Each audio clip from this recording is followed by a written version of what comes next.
পৃষ্ঠা 220। পঞ্চম অধ্যায় বাংলাদেশে প্রচলিত কয়েকটি সামাজিক আইন। মানুষ বিধি শাসিত সমাজে বাস করে। সামাজিক জীব হিসেবে তাকে বিভিন্ন বিধিবিধান মেনে চলতে হয়। এসব বিধিবিধানের বিশেষ রূপই হচ্ছে আইন। অন্যভাবে বলা যায়, সামাজিক জীব হিসেবে সমাজে বাস করতে গিয়ে মানুষকে যেসব নিয়ম কানুন মেনে চলতে হয়, সাধারণভাবে সেসব নিয়ম কানুনকে আইন হিসেবে গণ্য করা হয়। রাষ্ট্রবিজ্ঞানের পরিভাষা, মানুষের বাহ্যিক আচার-আচরণ নিয়ন্ত্রণের লক্ষ্যে রাষ্ট্রীয় সার্বভৌম প্রণীত এবং অনুমোদিত বিধিবদ্ধ নিয়ম কানুনকে আইন বলা হয়। মনীষী অস্টিন বলেছেন, সার্বভৌম শাসকের আদেশই আইন। আইনের বাস্তব সংজ্ঞা দিতে গিয়ে ডব্লিউ উইলসন বলেছেন, আইন হল সমাজের সেসব সুপ্রতিষ্ঠিত প্রথা ও রীতিনীতি, যেগুলো সমাজ স্বীকৃত রাষ্ট্রগৃহীত বিধিতে পরিণত হয়েছে এবং যেগুলোর পেছনে রাষ্ট্রীয় কর্তৃত্বের সমর্থন রয়েছে।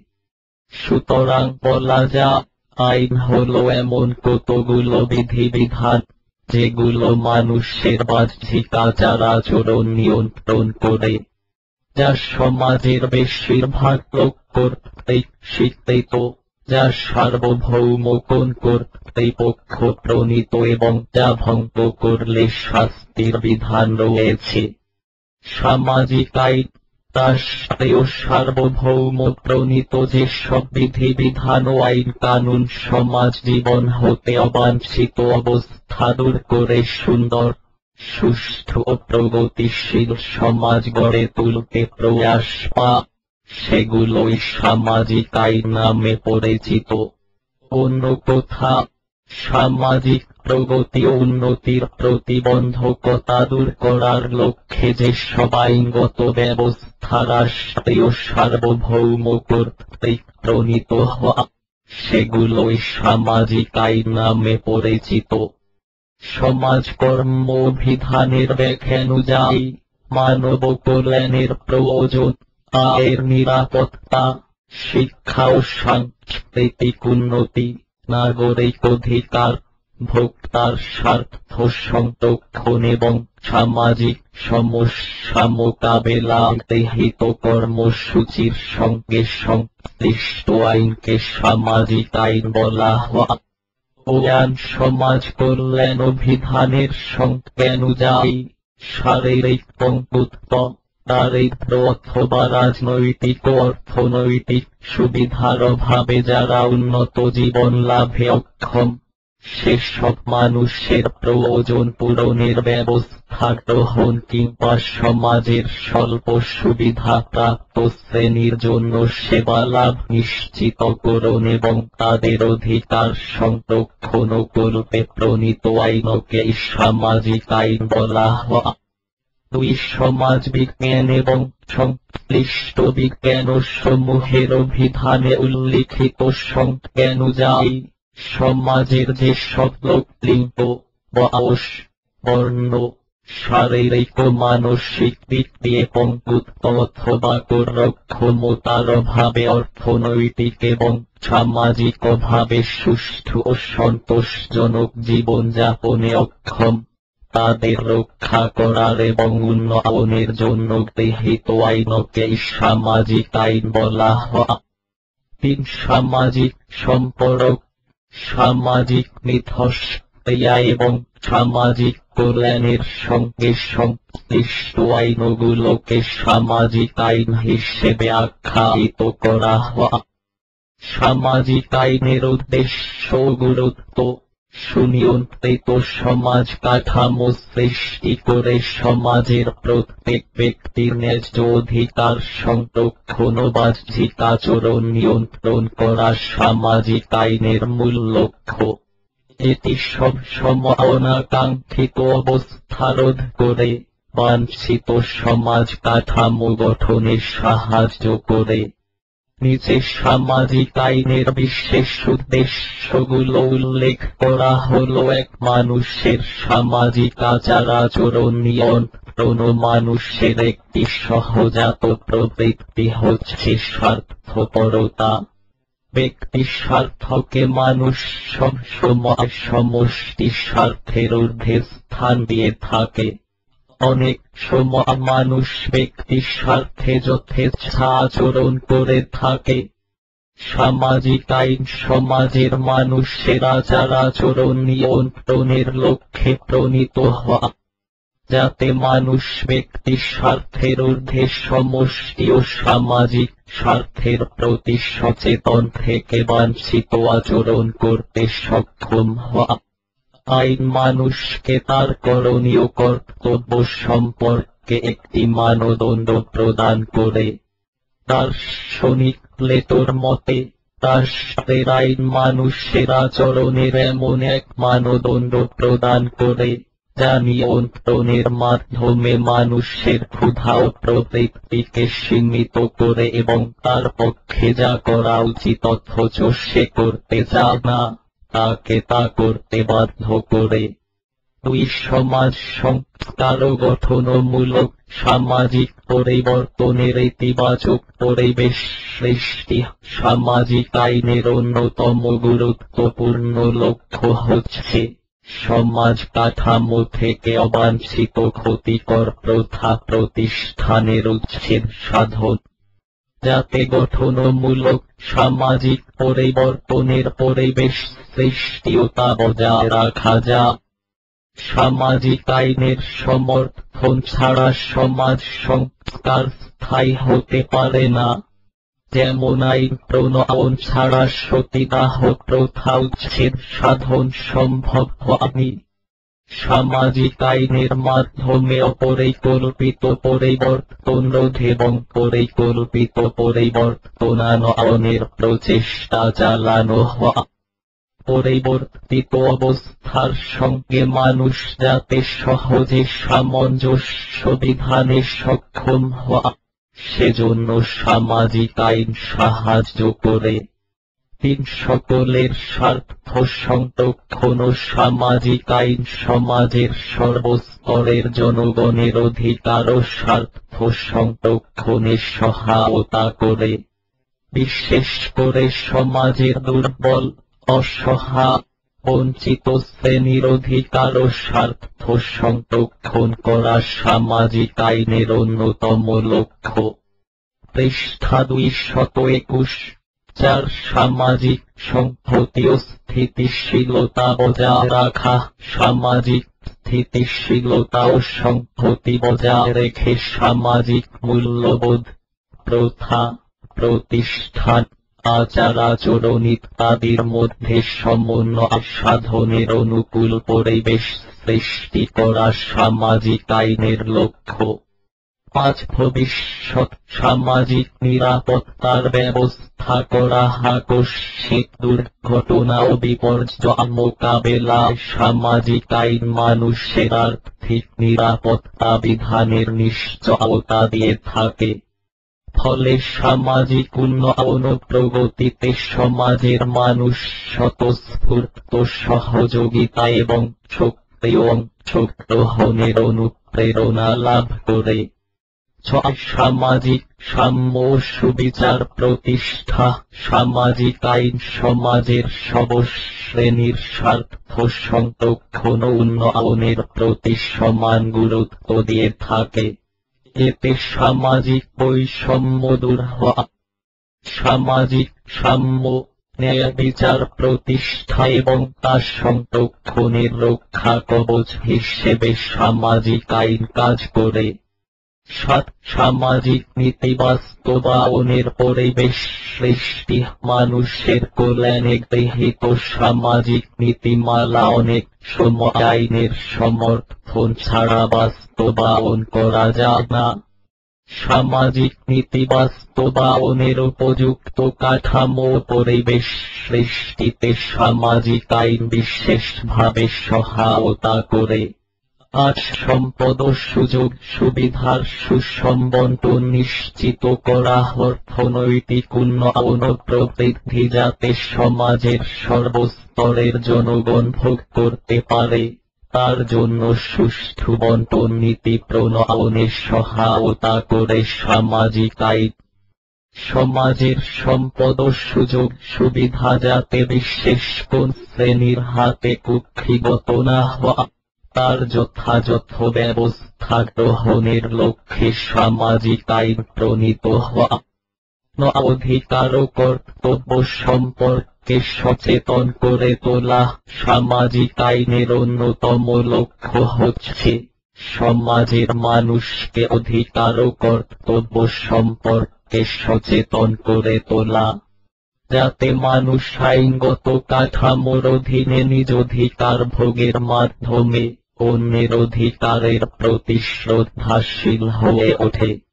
10 সামাজিক সমস্যা সমাধান এবং ভবিষ্যৎ সমস্যা নিয়ন্ত্রণ। কোন সমাজ ওই সমস্যাহীন নয়? সব সমাজেই কোন না কোন সমস্যা বিদ্যমান থাকে। সামাজিক আইন প্রণয়নের মাধ্যমে বিরাজমান সামাজিক সমস্যা প্রতিকার এবং ভবিষ্যৎ সমস্যা নিয়ন্ত্রণ ও প্রতিরোধের ব্যবস্থা হওয়া। আইনগত ব্যবস্থা গ্রহণ করা না হলে সামাজিক সমস্যা নিয়ন্ত্রণ সম্ভব হয় না। 11 সমাজ কল্যাণ ও সামাজিক সংহতি রক্ষা কবচ। সামাজিক আইন সমাজ ও কল্যাণের স্বার্থেই প্রণীত হওয়া। সমাজের বিভিন্ন দিককে কেন্দ্র করে সৃষ্ট সমস্যা ও অবাঞ্ছিত অবস্থা মোকাবেলা করার লক্ষ্যে বিভিন্ন ধরনের সামাজিক আইন প্রণীত হওয়া। এজন্য সামাজিক আইনকে সমাজ কল্যাণ ও সামাজিক সংহতি রক্ষা কবচ বলা হয়। সামাজিক আইন প্রণয়ন প্রক্রিয়া। সামাজিক আইন প্রণয়ন প্রক্রিয়া কয়েকটি পর্যায়ে বিভক্ত। সমাজ সংস্কার আন্দোলন বা সামাজিক আন্দোলনের ফলে সৃষ্ট জনমত হল সামাজিক আইনের মূল ভিত্তি। গঠনমূলক জনমত। সামাজিক আইন প্রণয়নের ইতিবাচক পরিবেশ তৈরি করে জনগণের সুচিন্তিত ও পরিকল্পিত জনমত ছাড়া সামাজিক আইন প্রণয়ন এবং তা কার্যকর হতে পারে না। সামাজিক আইন প্রণয়ন প্রক্রিয়ার 10টি পর্যায় উল্লেখ করেছেন মনীষী ডক্টর ডিপল চৌধুরী। তার আলোকে নিচে সামাজিক আইন প্রণয়নের 10টি পর্যায় উল্লেখ করা হল। 1 সমস্যা চিহ্নিতকরণ। সমাজে বিদ্যমান সমস্যা হতে সুনির্দিষ্ট সমস্যা চিহ্নিতকরণ সামাজিক আইন প্রণয়নের প্রথম পদক্ষেপ। যে সমস্যা মোকাবেলার জন্য সামাজিক আইন প্রণীত হবে সেটি সুনির্দিষ্টভাবে চিহ্নিত করার মধ্য দিয়ে সামাজিক আইন গঠন প্রক্রিয়ার সূচনা হয়। 2 সমাজ সংস্কার আন্দোলন। সামাজিক আইন প্রণয়নের দ্বিতীয় পর্যায়ে চিহ্নিত সমস্যাকে কেন্দ্র করে সমাজ সংস্কার আন্দোলন গড়ে তোলা হয়। সমাজ সংস্কার আন্দোলনের মাধ্যমে চিহ্নিত সমস্যার বিস্তৃতি, প্রভাব, মোকাবেলার উপায় প্রভৃতি সম্পর্কে জনমত গঠনের প্রচেষ্টা চালানো হয়। বর্তমানে বিভিন্ন প্রচার মাধ্যম, রাজনৈতিক দল, সিভিল সোসাইটি, সভা সমিতির মাধ্যমে প্রচারণা প্রভৃতি সমাজ সংস্কারের ভূমিকা পালন করে। জনমত গঠনে এ ধরনের প্রচেষ্টা গণতান্ত্রিক সমাজে পরিলক্ষিত হয়। অনেক সময় সামাজিক আন্দোলনের মাধ্যমে বৃহৎ জনগোষ্ঠীকে সম্পৃক্ত করে নির্দিষ্ট সমস্যা নিয়ন্ত্রণে সামাজিক আইন প্রণয়ন বা সংশোধনের সপক্ষে জনমত গড়ে তোলা হয়।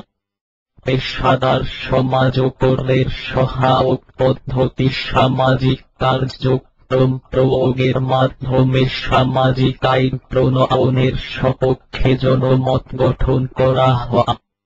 3 জনমত গঠন সমাজ সংস্কার বা সামাজিক আন্দোলনের প্রভাবে সংশ্লিষ্ট সমস্যার প্রভাব ও বিরূপ প্রতিক্রিয়া সম্পর্কে জনমত গঠিত হয়। আইন প্রণয়নের গুরুত্বপূর্ণ উপাদান হল জনমত। জনমত গঠনের ফলে আইন প্রণেতাদের ওপর আইন প্রণয়নের চাপ সৃষ্টি হয়।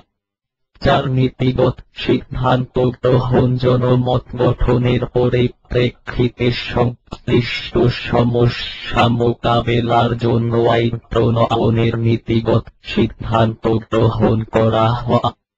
5 বিল তৈরির বিষয়বস্তু উপস্থাপন আইন প্রণয়নের সিদ্ধান্ত গ্রহণের পর বিশেষজ্ঞদের মাধ্যমে আইনের বিল তৈরির জন্য বিষয়বস্তু রচনা করা। সামাজিক আইন প্রণয়নের গুরুত্বপূর্ণ পর্যায় হল বিলের বিষয়বস্তু তৈরিকরণ। 6 আইনের খসড়া বিল তৈরি আইনের বিষয়বস্তুর আলোকে আইন বিশেষজ্ঞদের সাহায্যে খসড়া বিল তৈরি করা। খসড়া বিলে আইনের উদ্দেশ্য, ধারা, বাস্তবায়ন প্রক্রিয়া সহ সামগ্রিক দিক উল্লেখ থাকে। পৃষ্ঠা 222। 7 আইন বিশেষজ্ঞ নির্বাচন আইনের খসড়া বিল বিবেচনা ও পর্যালোচনার জন্য আইন বিশেষজ্ঞ নির্বাচন করা আইন প্রণয়নের গুরুত্বপূর্ণ দিক। আইনের মধ্যে যাতে কোনরূপ অসম্পূর্ণতা না থাকে সেজন্য বিশেষজ্ঞ নিয়োগ করা হয়। 8 আইন বিশেষজ্ঞদের বিশ্লেষণ নির্বাচিত আইন বিশেষজ্ঞদের বিচার বিশ্লেষণের মাধ্যমে আইনের বিল চূড়ান্ত করা হয়। এ পর্যায়ে আইনের খসড়া বিলে কোনরূপ অসামঞ্জস্যতা থাকলে তা সংশোধন করা হয়, যাতে আইন প্রণয়নের উদ্দেশ্য ও লক্ষ্যের প্রতিফলন ঘটে। আইনসভা বিল উপস্থাপন সামাজিক আইন প্রণয়নের গুরুত্বপূর্ণ পর্যায় হল আইনের বিল অনুমোদনের জন্য আইনসভা উপস্থাপন।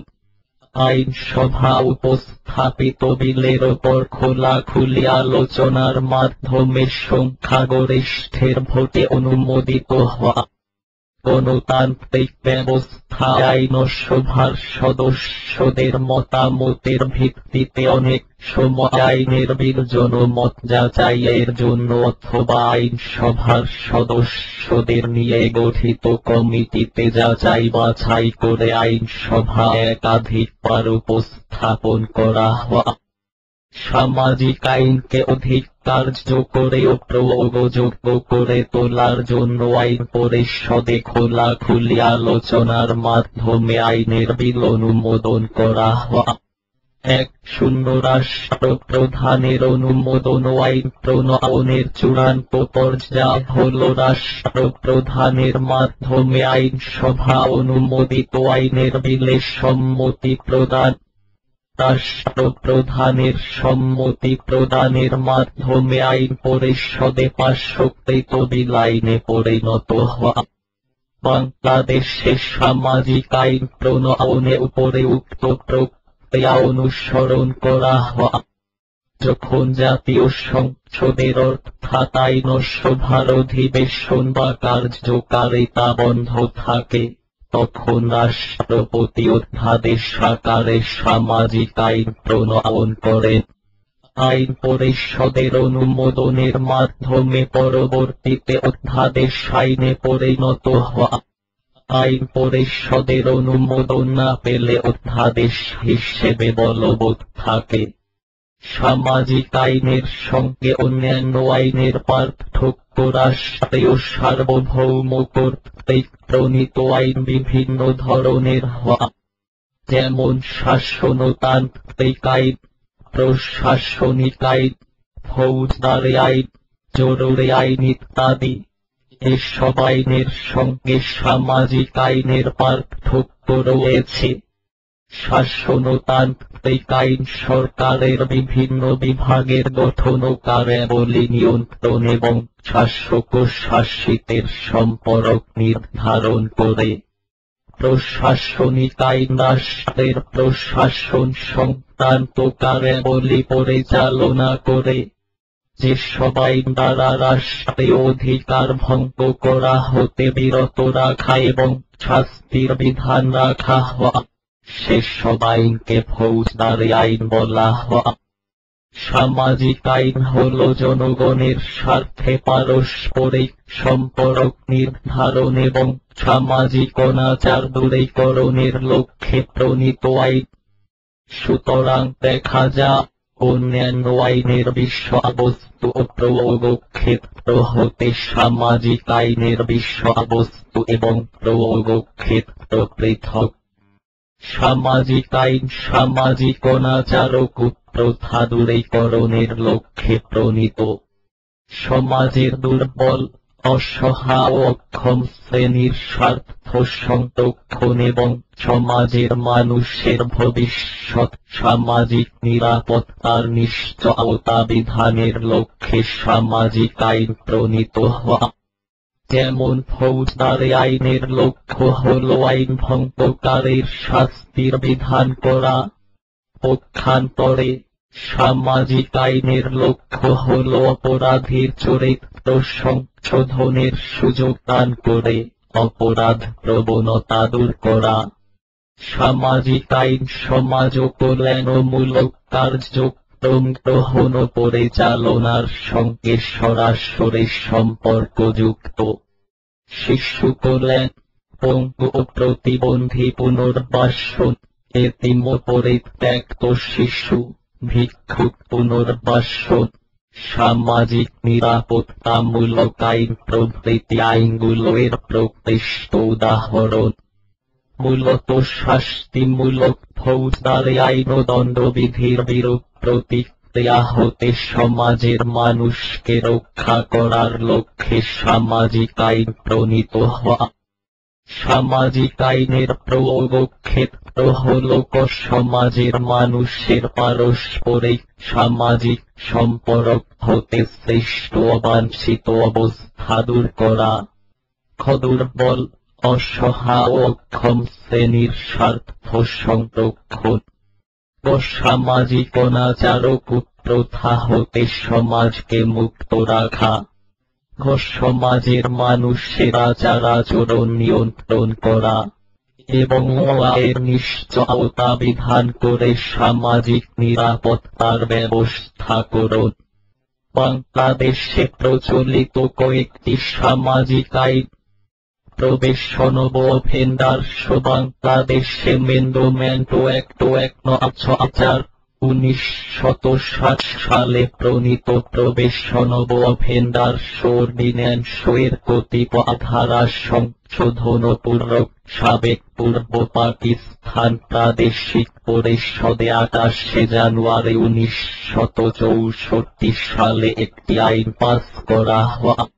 এই আইনের সংক্ষিপ্ত শিরোনাম হল probation of offenders Purba Pakistan amendment act 1960 সালের প্রবেশন অব অফেন্ডার্স অর্ডিন্যান্স এর প্রায় সবগুলো ধারা ঠিক রেখে শুধু কতিপয় শব্দের সংশোধন করা হয়েছে।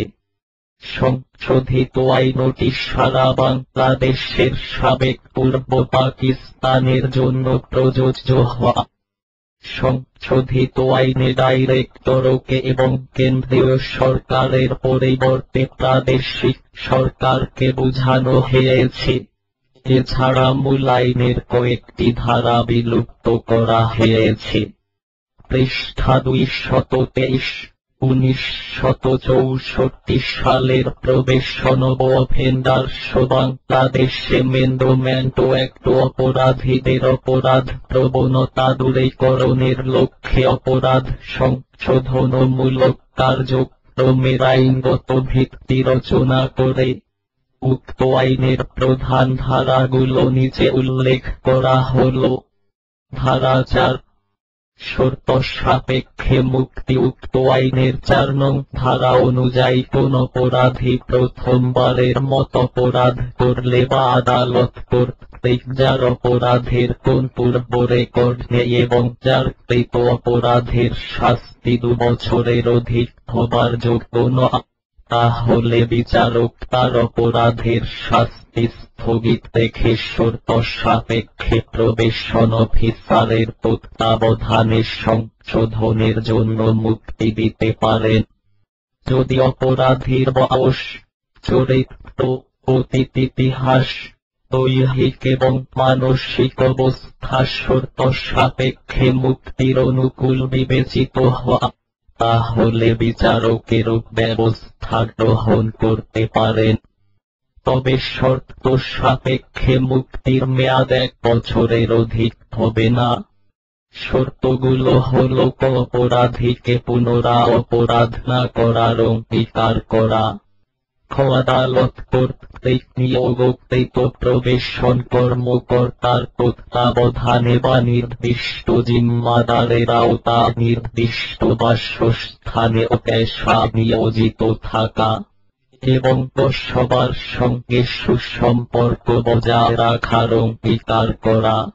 এসব শর্ত ভঙ্গ করলে অপরাধীর শর্ত সাপেক্ষ মুক্তির আদেশ বাতিল করে শাস্তি কার্যকর করার ব্যবস্থা আদালত গ্রহণ করবে।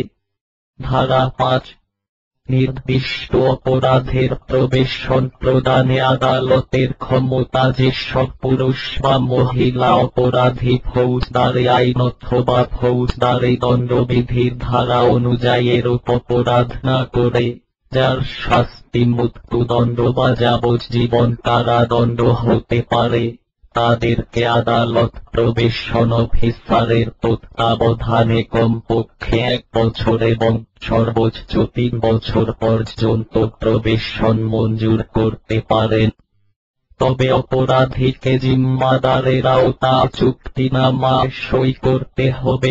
ভবিষ্যতে সে কোন অপরাধ করবে না, শান্তি শৃঙ্খলা বজায় রাখবে, সমাজে উত্তম আচরণ ও সম্পর্ক বজায় রাখবে। প্রবেশনকালীন সময়ে যেরূপ আদেশ করা হবে তা গ্রহণে সে প্রস্তুত থাকবে। তবে আদালত অপরাধী অথবা তার জিম্মাদারের স্থায়ী বাসস্থান ও স্থায়ী পেশা সম্পর্কে নিশ্চিত এবং সন্তুষ্ট না হওয়া পর্যন্ত প্রবেশনের আদেশ দিতে পারবে না।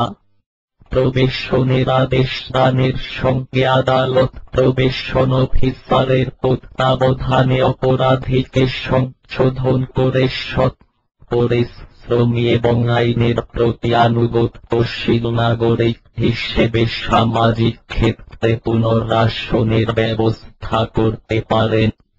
যদি অপরাধী প্রবেশনের শর্ত ভঙ্গ করে, তবে তাকে পুনরায় বিচারের সম্মুখীন হতে হবে। ধারা 7, প্রবেশনের শর্ত পালনের ব্যর্থতা। যদি আদালত মনে করে যে অপরাধী প্রবেশনের যে কোনো শর্ত পালনে ব্যর্থ হয়েছে, তাহলে অপরাধী এবং তার জিম্মাদারের বিরুদ্ধে গ্রেফতারি পরোয়ানা জারি করতে পারে। আদালত ইচ্ছা করলে অপরাধীকে কার্য সমাধা পর্যন্ত কারাগারের হেফাজতে রাখতে অথবা মামলার শুনানির তারিখে হাজির হবার শর্তে জামিন মঞ্জুর করতে পারবেন। ধারা 12, প্রবেশন অফিসার নিয়োগ। 1964 সালের probation offenders Bangladesh amendment act এর ধারা 1-2 উপধারা 1 অনুযায়ী বাংলাদেশ সরকার সাবেক পূর্ব পাকিস্তান প্রাদেশিক সরকার সংশ্লিষ্ট বিষয়ে উপযুক্ত যে কোনো লোককে প্রবেশন অফিসার হিসেবে নিয়োগ করতে পারবেন। প্রবেশন অফিসার সমাজ কল্যাণ বিভাগের ডাইরেক্টরের নিয়ন্ত্রণে বর্তমান সমাজ ও সেবা অধিদপ্তরের মহাপরিচালকের নিয়ন্ত্রণে তার দায়িত্ব পালন করবেন। ধারা 13। প্রবেশন অফিসারের দায়িত্ব আইনের ধারা অনুযায়ী প্রবেশন অফিসার নিম্নোক্ত দায়িত্ব পালন করবেন। প্রবেশনাদেশের নির্দেশ অনুযায়ী নির্দিষ্ট সময় পর অপরাধীদের পরিদর্শন করা।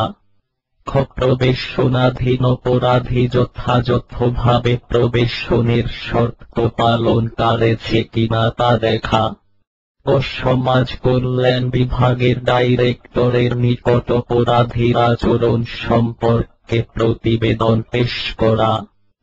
অপরাধীকে প্রয়োজনীয় উপদেশ, সাহায্য এবং প্রয়োজনে উপযুক্ত কর্মসংস্থানের ব্যবস্থা করা। আলোচ্য আইনের বিধান অনুযায়ী অর্পিত অন্যান্য যে কোনো দায়িত্ব পালন। ধারা 14। বিধি প্রণয়ন আলোচ্য আইনের বাস্তব প্রয়োগের জন্য প্রয়োজনীয় বিধিমালা প্রণয়নের যেমন প্রবেশন অফিসার যোগ্যতা, নিয়োগ, প্রত্যাহার, দায়িত্ব প্রভৃতি সম্পর্কে বিধি প্রণয়নের ক্ষমতা সরকারের ওপর অর্পণ করা হয়েছে। পৃষ্ঠা 224। প্রবেশন অফেন্ডার্স আইনের বাস্তব প্রয়োগ।